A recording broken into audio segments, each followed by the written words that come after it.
નખત્રાણામાં ઠેર ઠેર જળ ભરાવાની સ્થિતિ. પ્રજાના પ્રતિનિધિઓને શું કરવાના? પોલીસ લોકોની મદદે આવી બસ સ્ટેન્ડ પાસેના પુલિયા ઉપરથી વાહન અને લોકોને ઓળંગ્યા. ધારાસભ્ય દ્વારા મહામહેનતે 3 પુલ પાસ કરાવ્યા હતા, પરંતુ અંગત નુકસાન જતું હોવાથી એકાદ બે લોકો દ્વારા આ પુલ બનાવવામાં અડચણ ઊભી કરાતા હજુ સુધી પુલ નથી બની શકતા. નખત્રાણામાં છાસવારે અનેક સમસ્યાઓ વરસાદના કારણે વધે છે, છતાં પણ વખાણના પુલ નથી તૂટતા. જિલ્લા પંચાયત, તાલુકા પંચાયતમાં નખત્રાણા તાલુકાનો દબદબો છે, છતાં પણ પાક્યું નથી ઉપસતું. પ્રજાના પ્રતિનિધિઓને શું કરવાના?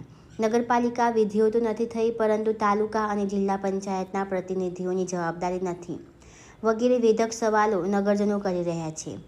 પશ્ચિમ કચ્છના મુખ્ય મથક નખત્રાણા શહેરમાં આજે વરસાદ વરસતા પડતા વથાણ બેટમાં ફેરવાયું. બસ સ્ટેશનનું નાળું આવી જતા વાહનો અટકી પડ્યા.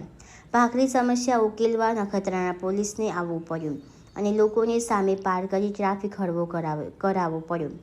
અત્રે ઉલ્લેખનીય છે કે આ સમસ્યા નખત્રાણા નગરની કાયમી છે, છતાં મંજૂર થયેલા પુલ પણ નથી બની શકતા. એ કમનસીબી છે. ધારાસભ્ય દ્વારા ગામના હિત માટે પુલ મંજૂર કરાવી દીધા હતા, પરંતુ પાછળથી વાંધો આવતા આખરે 3 પુલનું કામ અટકી પડ્યું છે અને નગરજનો કાયમ માટે સમસ્યા વેઠી રહ્યા છે.